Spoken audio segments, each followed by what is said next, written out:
కొంచెం గోపి గోపి తమ్ముడు కొంచెం వెనక పక్కన కొంచెం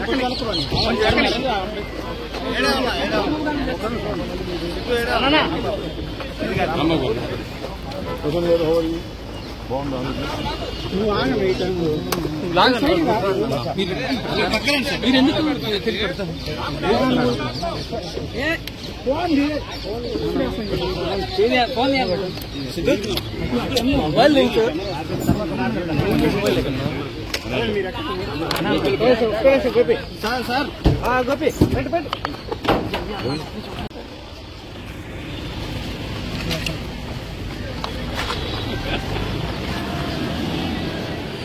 అనవసరమైన సెక్షన్స్. ఇంకొక విషయం చెప్పనా, ప్రేమ్ కుమార్ మన వైఎస్ఆర్ కాంగ్రెస్ పార్టీకి చెందినటువంటి వ్యక్తి. ఈ మధ్యన పీపీపీ మోడల్లో చంద్రబాబు నాయుడు గారు ప్రైవేట్ రోడ్లకు కూడా కాంట్రాక్టులకు ఇచ్చేసి టోల్ గేట్ వసూలు చేయాలని ఒక పాలసీని తీసుకొచ్చారు. దాని మీద ఒక వీడియో చేశారు. ఏమని దాని ఉద్దేశం, మామూలు రోడ్డుల్లో కూడా టోల్ కట్టాల్సిందే. ఇదివరకు ఏం కట్టేవాళ్ళం, టోల్ మనం ఆ మంగళగిరి దగ్గర కట్టేవాళ్ళం. అట్లా కాదు, మన సత్తినపల్లి వెళ్ళినా కూడా టోల్ కట్టాలి అనేటువంటి ఒక కొత్త థియరీని తీసుకొచ్చాడు చంద్రబాబు నాయుడు గారు. అది ఇంప్లిమెంట్ చేయబోతున్నాడు. దీని మీద వ్యంగ్యంగా ఏం చేశాడు, మా ప్రేమ్ కుమారు నలుగురు కార్లు వేసుకొస్తే మా వాళ్ళే, అందరూ మా వాళ్ళే, కారు వేసుకొస్తే టోల్ కట్టాలి ఇక్కడ కట్టండి అని 10 రూపాయలు తీసుకున్నాడు. కట్టాడు. తీసుకుని ఈ రకంగా ఉంటుందని ఒక చిన్న డ్రామా, ఒక ఎపిసోడ్ చేసి వాట్సాప్లో పెట్టాడు. టోల్ గేట్ 10 రూపాయలు కట్టాలని మా వాడి దగ్గర మేము తీసుకున్నందుకు ఎక్స్ట్రాషన్ అంట, దోపిడీ అంట. దోపిడీ అని కేసు పెట్టారు. రేపు దుంపాదేగా నాకు అర్థం కాదా, ఏమిటిది నాకు అర్థం కాదా. డొక్క చింపేస్తాం అనగా డొక్క చింపేసిన కేసు పెట్టేస్తారా, కొట్టేస్తాం అని కేసు పెట్టేస్తారా, అర్థం ఉండాలి కదా. నాకు అర్థం కాదా.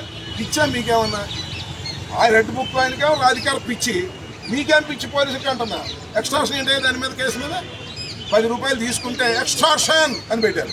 ఇప్పుడు 111 అంటే ఒక ఆర్గనైజ్డ్ క్రైమ్ చేసేటటువంటి పెద్ద పెద్ద దుండగులకు పెట్టేటటువంటి 111 కేసుని అమాయకులైన పోసాని కృష్ణమూర్తి మీద లేకపోతే మా సోషల్ మీడియా వారి మీద ఎందుకు 111 అంటే సీరియస్ సెక్షన్.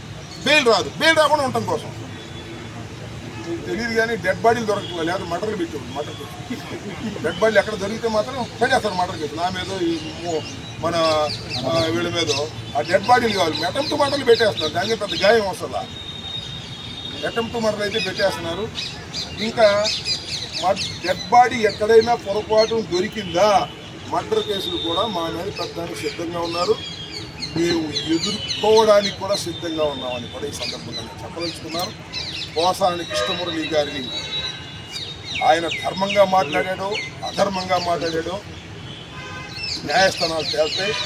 24 రోజులు నిర్బంధించారు, 24 రోజులు మానసికంగా వేధించారు. దీనికి మూల్యం చెల్లించేది లోకేష్. గుర్తుపెట్టుకోమని మనం చెప్తున్నాం. లోకేష్ ఫోన్ వస్తే వదిలేదు, లేకపోతే 2ంటికి వదిలేసాడు. లోకేష్ ఆత్మహత్య, అందువల్ల ఇప్పుడు దాకా అడ్డు పెట్టారు. లేకపోతే మధ్యాహ్నం వదిలేసాడు. మొత్తం అన్ని షూరిటీ బాండ్స్ అన్నీ వెళ్ళిపోయింది. లోకేష్ కనుసన్నల్లోనే జరుగుతున్నది ఇదంతా కూడా. దీనికి బాధ్యత లోకేషే వహించవలసి ఉంటుందని నేను మీ ద్వారా చెప్పను.